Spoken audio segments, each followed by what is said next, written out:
It is time for this week's edition of Landscape Smart, brought to you by Rademann Stone and Landscape Company. Lines are open for your calls, 920-923-1450 or 888-900-1450.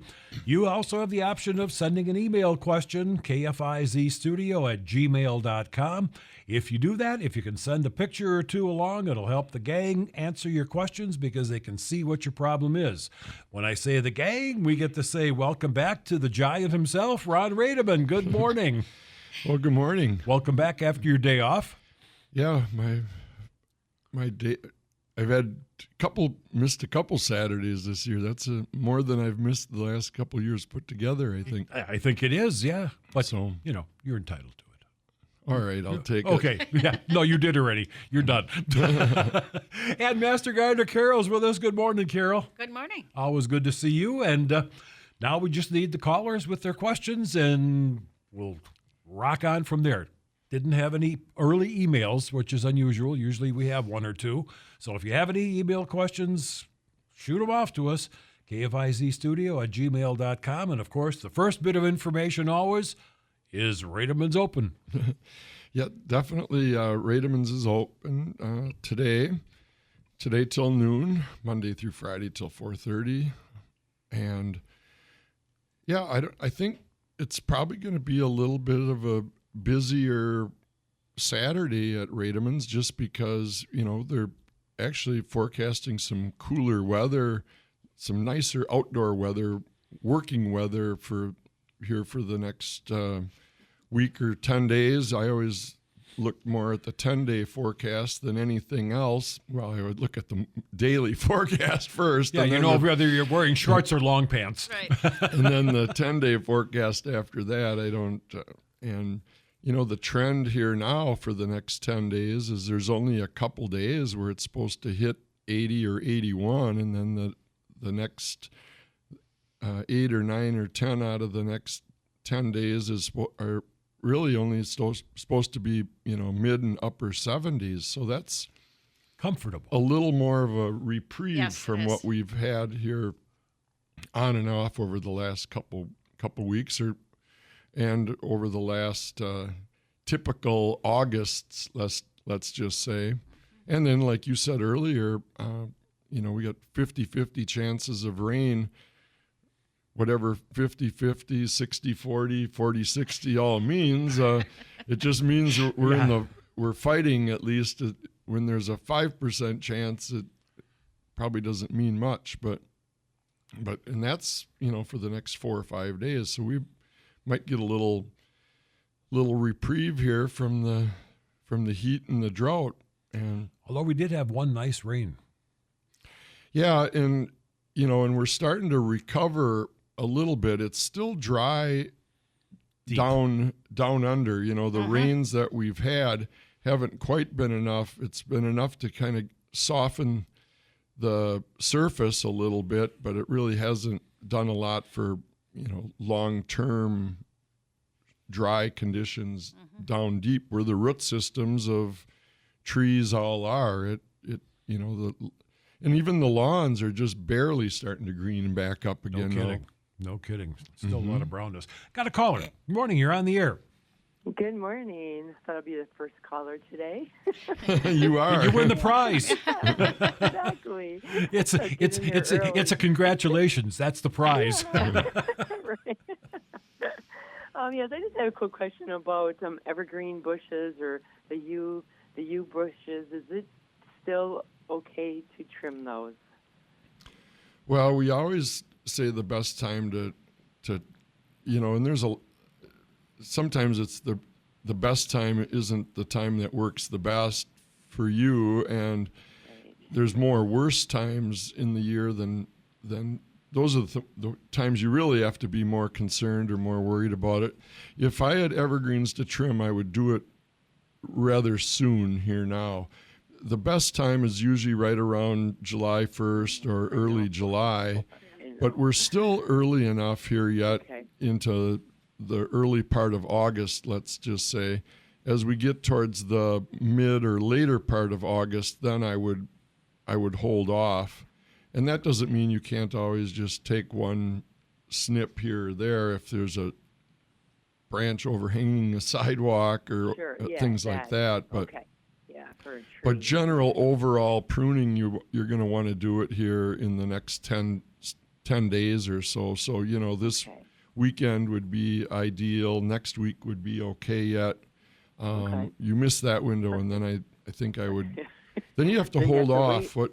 Yeah. Mm-hmm. Okay. Yeah, I just have yew bushes like in the front of the house, and some I guess they're yew bushes too. They're like almost like a hedge in the front too. So, just that. I'm not really looking at evergreen trees, but just like the bushes are okay. That's okay. All right, that sounds good. I will get the guys on it then. And then when you're done with yours, you can come and do mine, because I didn't get to mine either.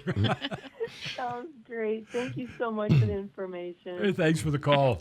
Yes, have a wonderful day. It's kind of a timely call. It's always kind of good to get a question like that out of the way when you know your deadline is fast approaching. If you get the call in late June and you got a month or 6 weeks yet, then but this kind of lights a fire under your tail here. Now you kind of the window is short. Elvis said it well. It's now or never. Cute. Yes, I like that. So the risk that you run into if you prune, especially evergreens, too late into the season, and it's the same thing with deciduous plants, trees, shrubs, is you have to remember that whenever you're trimming, you're always encouraging growth 2 and 3 weeks in a month down the road. So if you're trimming right now, you're trimming evergreens, you're going to encourage growth here in August, which is still okay because it has time to harden off during September before we get a freeze theoretically in mid-October, which is when we start getting a couple freezes. A frost doesn't matter so much, but a freeze definitely does. And if you have a lot of new lush growth coming off your plants and then you get that hard freeze, that's where you end up with the problems. And trees like, especially like the previous caller, she mentioned Japanese yews, but also like arborvitaes are very common. And those kind of continually grow all summer long. They don't grow in spurts like some like evergreens, pines and spruce do. They just kind of continually have slow, steady growth all summer long, provided that we're getting the moisture again or you're irrigating. And so you want to be sure not to be trimming your arborvitaes after the middle of August. And when I say the middle, I don't really define that as the 15th of the month. It's kind of the range, the 10th to the 20th, kind of like in that time frame. So yeah, and the same kind of goes for a lot of your deciduous shrubs too. You could be trimming spirea yet. If you shear off those dead flower tips, then you'll get some more new growth yet and some more flowers yet, but we're getting to the end of the line there too. And I don't know that, spireas, you could sustain a little bit of winter damage and they'd still all be just fine. But or even like the boxwoods, you'd have to be careful if you're touching those up a little bit, and then you encourage a lot of new lush, fresh growth in September. It's just not good for them. So, well, we got plans then. Yeah, we're kind of running into the fall deadline on a lot of things, even like using your water-soluble fertilizers. In the definition of water-soluble it's the powdered fertilizers or the liquid fertilizers that you mix up with water and then fertilize using more like a sprinkling can or things like that. And there too, you want to be kind of ending that here in the middle of August. You don't you don't want to be pushing and encouraging that new growth into September.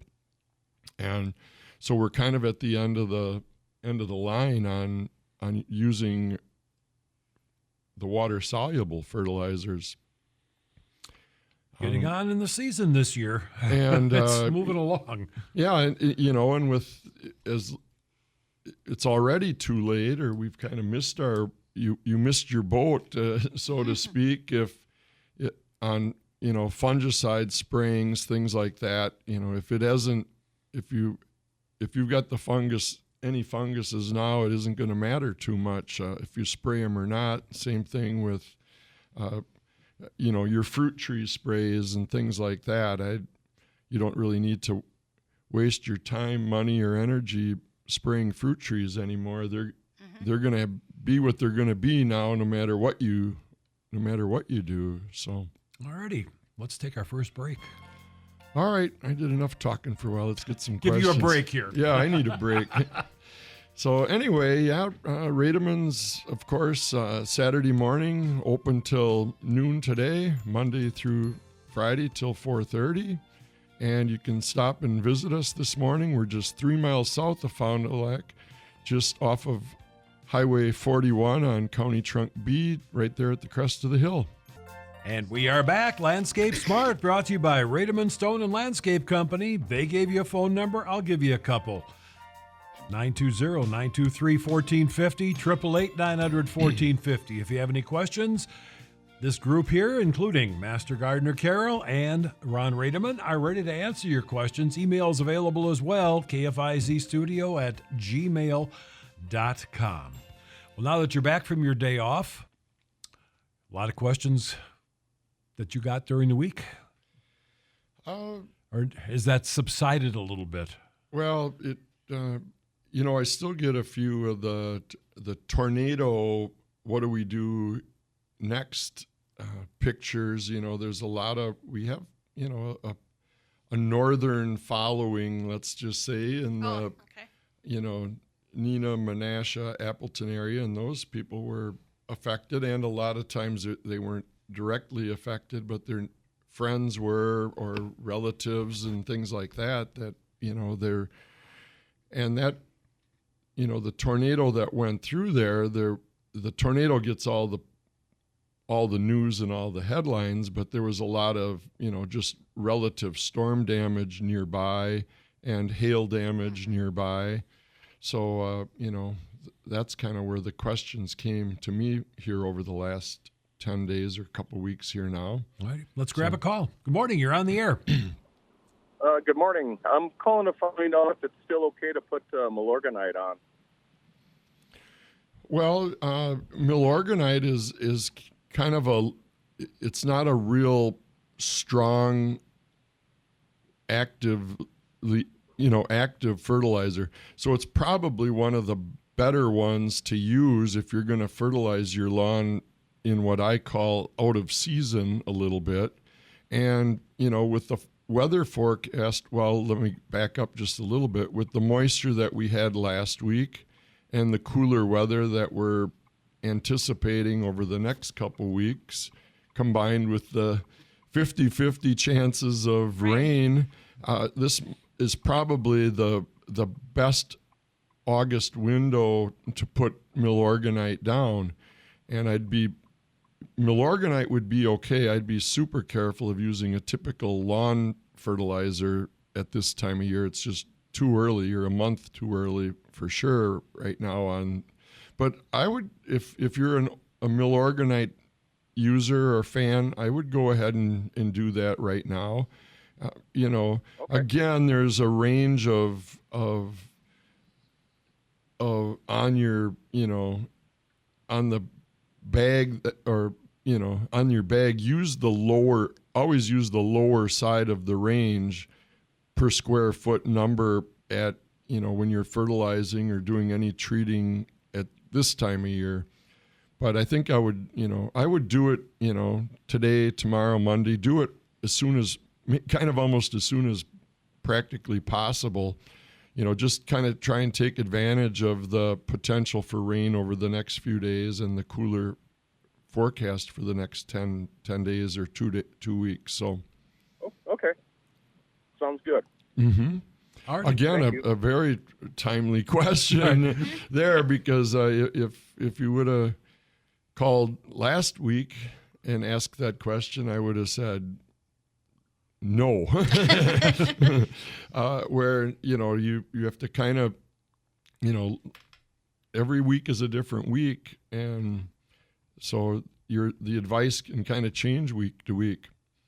So with that thought in mind, when you're listening to the past episodes of Landscape Smart on demand on KFIZ or on YouTube, if you're a YouTube fan of watching, we're not really much to watch, but you can tune it in and listen to past episodes, and kind of keep in mind the advice that you give that we offer here is kind of dated, so keep that in mind. The date of the show on some of these And timely, the year. and the year is very important, because even if you would have called a couple of weeks ago and asked about using Milorgan, I would have said I wouldn't put anything at all on my lawn right now other than water. Exactly. Right. So anyway, when you're listening to our past episodes, and even a lot of, I think what a lot of people do, they sometimes miss the beginning or the end of the show for one reason or another, and then you can at least tune back in and listen to the part, the beginning that you missed or the end that you missed, and catch back up on what we talked about earlier in the show. And maybe your question will be answered too. Sure. But if you have a question, give us a call. Lines are open, 920-923-1450, KFIZ studio at gmail.com. I read a report from, I think it was the National Weather Service or somebody quoting them this week, that this winter has the potential with El Nino to be a little bit warmer than normal, and as far as precipitation goes, more of the slushier kind. Do we do anything different than planning? Do we put thicker mulch on, lesser mulch on? Do we mulch at all? I mean, and it's the weather. What they predict may But not it's happen. supposed to be warmer? Yeah, that's what they were talking about. Let's hold off on that question. We got a caller. Okay. Morning, you're on the air. Yes, I was wondering, this is, I think, more for Carol.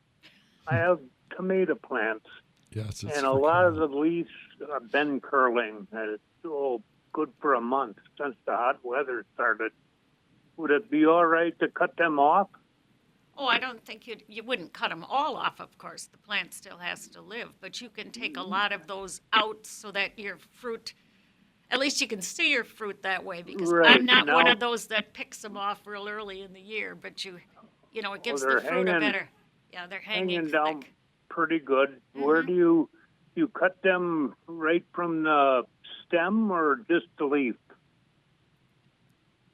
The leaves. Yeah, I would cut it back to the stalk it's coming off of, the leaf, All But right. if you just Yeah. have a leaf that's kind of, if you have a few leaves that are just affected, you could pluck those off too. Oh, Yeah. this is it's a tall, it's good 5 foot. Oh, okay. And Nice. a lot of the leaves are hanging down that I can't see the fruit no more, so I move them and Yes. do whatever. But I didn't know if I could cut them or would damage the plant or not. You can especially cut the ones off where the main stem is, and then there's a good-sized stem going off of it, and then in between those two, there'll be a whole lot of little ones. Those should go out for sure. I say that, but I never do it. Because, mine, I'm pretty much like, I grow the kind that's, more of a little bush than, a great big plant. So, but you Right. can take for sure those out. And at this time of the year, it's all about the tomatoes. It's really not about how many green leaves you have, but you, of course, have to have enough to sustain the plant. Right. But yes, And I do have a lot of flowers yet, so yes. So I'm then just you'll have a lot worried more about- tomatoes.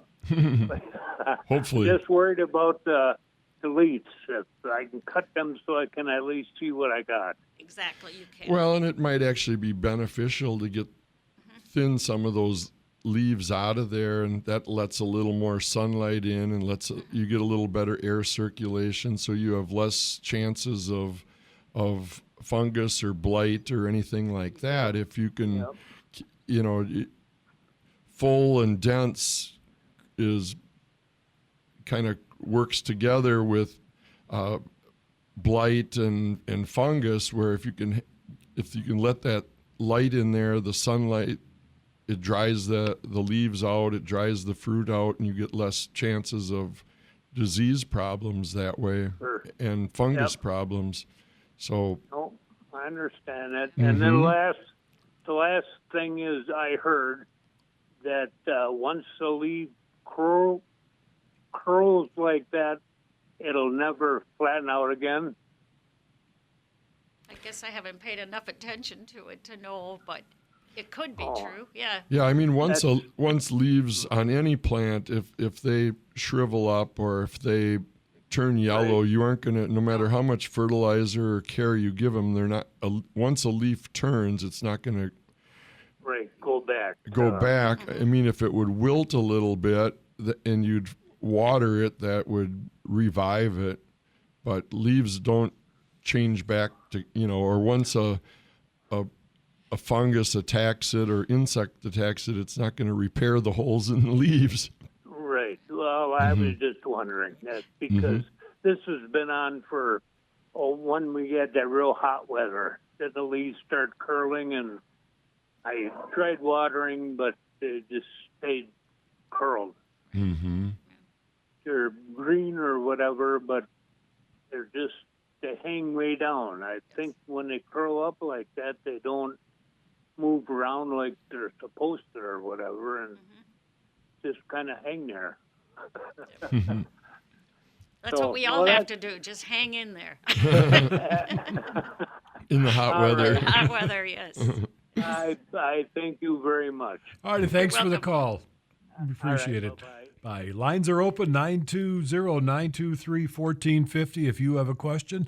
And then back to the beginning of the conversation, with a prediction the way it is, do we anticipate doing anything different to prepare our gardens, our flowers, whatever, for winter? I think it's just too early right now To even plan ahead. When they say that, you know, what that means is it's a 60% chance.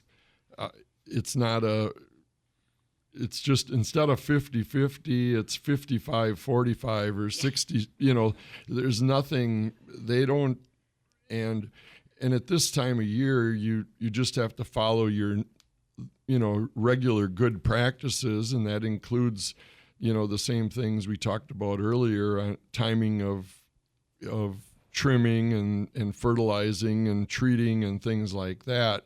You can't just say, well, it's going to be a mild winter, so I'm going to bend all the rules this year, because if you start bending the rules based on forecasts, you're going to end up getting busted, because it isn't going to work that way. It might work that way 60% of the time, but it's not going to work that way the other 40% of the time. And considering we're looking August, September, October, November, we're looking 3-4 months out. Right. That's Or just they are looking 3-4 Change a months lot. out.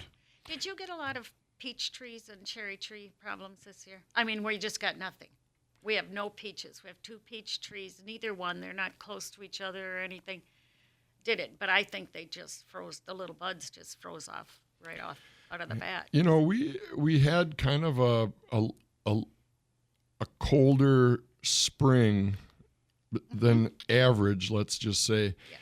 And I think there was just a little less bee activity, a little less, you know, movement of the pollinators, let's just say, earlier in the season when these things were blossoming. I haven't really noticed it. There wasn't a lot of calls. I have a and- couple of friends that had the same thing with peach trees. Well, and I noticed you know, I have limited quantities of pears, plums, cherries, apples, things like that. and I would say I don't see as much. The pears and the apples seem like they're Oh, we have an normal, abundance, great abundance, yes. but the cherries and the plums and that's gonna peaches are actually in the plum prunus cherry family. They're closely related, but I don't have enough of a history on peaches around here because for the most part you have a it's either kill or cure on peaches, it seems, around here. You either have a great year or you have nothing. And so and peaches are a little borderline hardy. I didn't necessarily see a lot of problems, but they would struggle with the weather that we had this past year in right around the 1st of February when we had the 20, 30 below wind chills. That's not peach weather, but so I'll have to have maybe my good friend John Rademan's listening in. He can call us and tell us, give us a report on his peach grove and how things are going. Because it didn't even blossom. Uh-huh. And that was the beginning. It just didn't blossom, so I knew we weren't getting any peaches either. Yeah, if you don't get the blossom. Yeah, and the blossoms aren't really, unless the flower buds froze. I think they did. I think that's what it was. It was really early. Yeah. Let's grab a call before break time. Good morning. You're on the air. Good morning. I have beautiful looking tomatoes until you turn them over and they are solid black on the bottom. I have What a is plant wrong? of that's it's small tomatoes to begin with. And every single one of mine on that one plant has the black on the bottom, so they're useless. They talk about the dry, and that's when that happens, I understand. But it was just one plant. The rest of the plants, I have mostly all different varieties, and none of the rest have any issues. The rest of my tomatoes look really good. But it is odd, and I don't know what causes that. It shouldn't. People talk about the watering, that you have to be more careful in how you water. Well, if they're all in one place, I would think they'd all get the same amount of water. So I am not sure I don't know that I know the answer to it, what you would call that happening. Is it a small tomato or one of the bigger ones? No, a bigger one. Bigger ones. See, I didn't have any of that issue, but do you have a lot of tomatoes that are ripe right now? No, not a lot of them. Maybe we have 6 bushes, and there's just a few, maybe 4 or 5 that are ripened. And then I have that sometimes too, and it's always the very first ones, and then it seems to disappear. I don't know what that would be, but I know people talk about it when we start talking tomatoes with other people, and they often have that problem right off the bat. So I'm hoping you have to have even watering more so if you can. And then Okay. those first ones that have the black on the bottom, throw those away, and it seems like after that they just kind of take hold and do well. So I'm hoping that's what you get. Oh, good. Are all you said you had 6 tomato plants. Are they all the same variety, and are they all Yes. being affected the same? I don't know yet if they're all going to be that way because some of the bushes have not ripened yet. But there are some tomatoes that are just fine. But It I've might got be about better. 4 of them with the black on the bottom. 4 tomatoes or 4 plants that have them 4 all?4 tomatoes. Yeah. I would always, maybe you want to try 2 different varieties or something instead of kind of putting all your eggs in one basket. Certain varieties, and it doesn't matter whether it's, tomatoes or apple trees or shrubs, can be more affected by adverse conditions one year to the next. And, certain varieties can be, can get hit harder. And if you kind of do 2 different varieties each year, you would always have less risk, let's just say, to that happening if it's a fungus problem related to that specific variety. Oh, okay. So that would be the, and I'm not No. again, Carol's the tomato expert, not me. Well, I don't know that This I'm is an just expert. more general speaking on all plants. In all times that I've had them be black on the bottom, it would be just the first one or two, because it would always be so disappointing when you turned it over to take it off the plant and the bottom is black. Almost always give it a week or two and then they're all just fine. It isn't like the whole thing's going to go. But I did just say before that I have one plant where they all look that way. So I've never had that before. So I'm letting it sit there and I'm going to see if it starts, if you'll drop those, because that's what it generally does.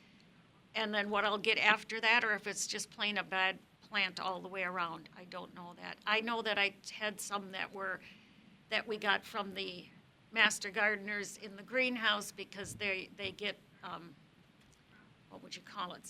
Something that a company is trying to build and do, and then they let some people take those plants and see how they work, and then they have to send a letter back and tell them how it worked. So they do that in the greenhouse. So I don't know. But I think in another week or so, you'll have really nice tomatoes, and they won't all do that. Oh, good. I'll keep hoping. Okay. Yeah, And you- if they Thank all you. do that, then call us back in a couple of weeks, and I'll have Patty talk to you. I Get really another enjoy opinion. your show. I make a point to listen to it every Good. week. I Well, just thank love you. it. Thanks so much. We appreciate that. And thanks for your help. Good luck with your tomatoes, and I know you can taste the BLT already. Let's take a break. All right, yeah, the show's getting away on us here. So, again, Rademann's open till noon today. You can still get a delivery if you give Joe a call here real quickly. 920-922-7612, or stop on out. We're just 3 miles south of Fond du Lac on Highway 41, and then east on County B, a quarter mile. We are back. Landscape Smart, brought to you by Rademann Stone and Landscape Company, 920-923-1450. Lines are open for your questions. Master Gardener Carol and Ron himself is here today, ready to answer your questions. So if you got one, call now, because there's only 11 and a half minutes left to the show. And we have another commercial break to take. I was going to talk for a few minutes on, like, if you had hail damage or storm damage to trees or plants, for that matter, in general, you want to, make those, trim them, cut the broken, shredded branches off. They'll regrow and recover, and, give them some nice clean cuts that they can heal over properly. And you'll probably have to do a little rework on your trees again in a couple years, not so much next year yet, but in 2 years, then give them another trimming to help them reshape themselves and regrow and reheal. Trees can, they'll recover and they'll be fine in the long run, and if it's so bad structurally, consider just putting in a newer tree now next to your damaged tree, and then you'll have at least some shade for the next 2 or 3 years. Give your new tree a chance to grow, develop, kind of plant it almost underneath the canopy. They'll actually like that, a little protection from mom overhead, things like that. And then take your tree out if you can tell already it's not going to survive long term. Get a new one started. Don't take the other one out right away. Just trim it, get it, do what you have to do to get that way you have some shade left. But if you get a new one started, and then you aren't going to miss the older one quite as quick. There's kind of no replacing a 50-year-old tree with a 5, 7, or 10-year-old tree, but at least it's a start. And if you just if you aren't proactive, it'll never happen. Your old tree, if it's damaged so bad, it's going to be susceptible and vulnerable to, ice damage, heavy wet snow, things like that. So you kind of need to be proactive and get a new one planted so that when you do lose it down the road, at least you've got something else coming on there. All right, let's grab a quick call. Go ahead. You're on the air. Oh, that's quick. I just called in before about the leaves on my tomato plants. Yeah. And I heard the lady about with the end rot on the tomatoes. I found a fertilome. It's called a yield booster. And it helps stop and prevent blossom end rot on your tomatoes. It's calcium deficiency, and I've been using this for, I picked half of my tomatoes off with the end rot, and since I've been using this, it quit. Do you put it on right away in the spring? No, you wait not till the tomatoes started growing, and then I looked at them, and the Okay. bottom end is black. Yes. It's like I'm very familiar. whatever. Yes. And it says it's a calcium deficiency, and I spray them on all the leaves and the whole plant, and I picked a few of them off, but since I started this, I don't have any more end rot. Wow. Well, that's good. All righty. Well, appreciate the heads up. Let's take our final break here. All right. Again, Rademann's open till noon today, Saturday, Monday through Friday till 4:30. And if you want to stop on out here yet this morning or next week for that matter, we're in the same location Saturdays and Monday through Friday. 3 miles south, 3 miles south of Fond du Lac, and then turn off to the east on County B, and we're right down the road. And we are back. Final few minutes of this week's edition of Landscape Smart. 920-923-1450, 888-900-1450. Carol and Ron can answer your questions.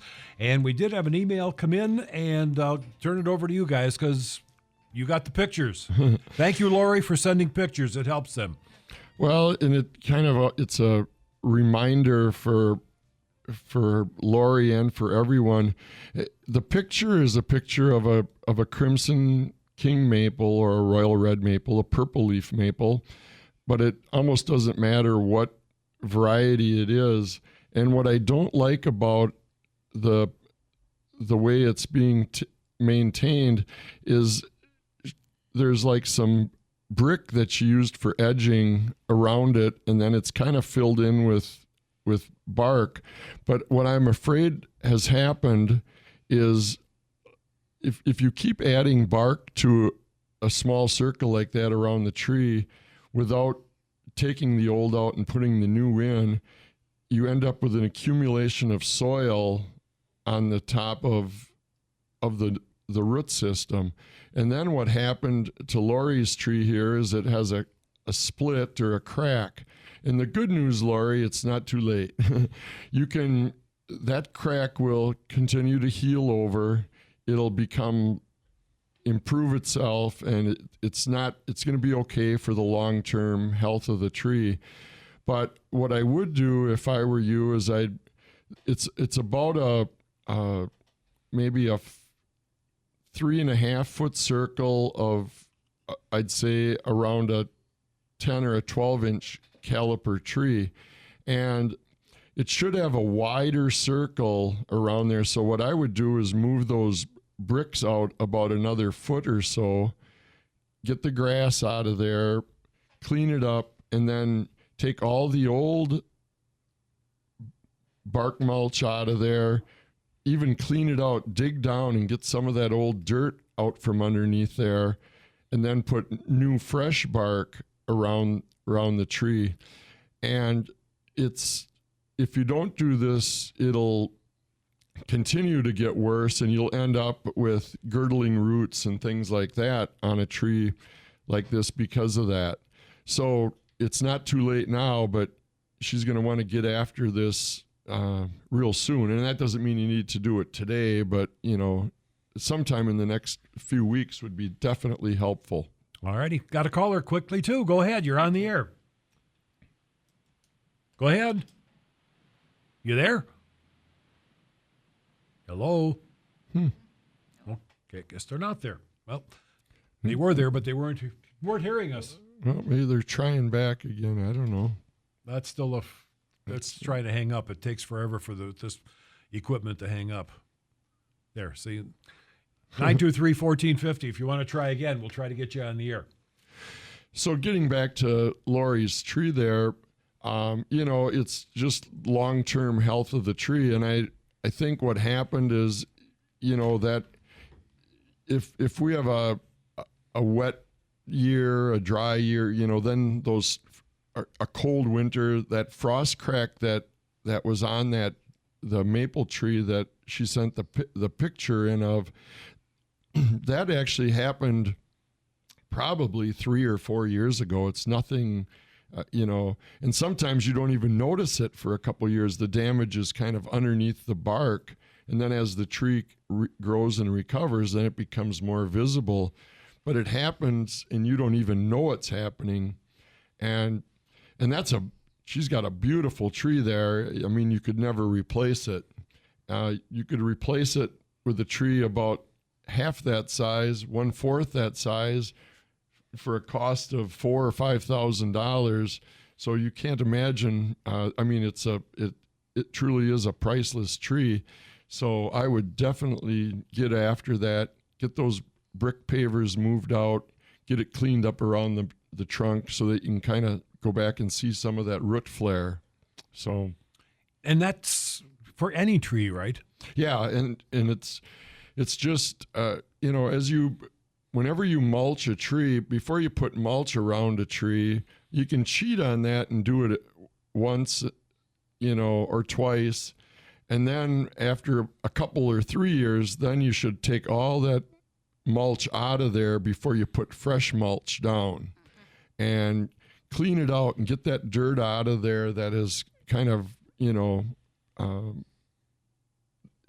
wasn't dirt when you put it around the tree. It was mulch that, that became dirt in time as it broke down. The band is starting up. You know what time that means? Means it's Ascendi. It's 6 hours and 6 days and 23 hours till you can call and get an answer. You got it. Something like that. You know the story. So again, Rademann's open till noon today, Monday through Friday till 4:30. If you tuned in late, check out YouTube, Landscape Smart 26, and you'll get today's episodes or on KFIZ On Demand. Alrighty. Our thanks to Master Gardener Carol, to Ron Rademann, and to you for your calls.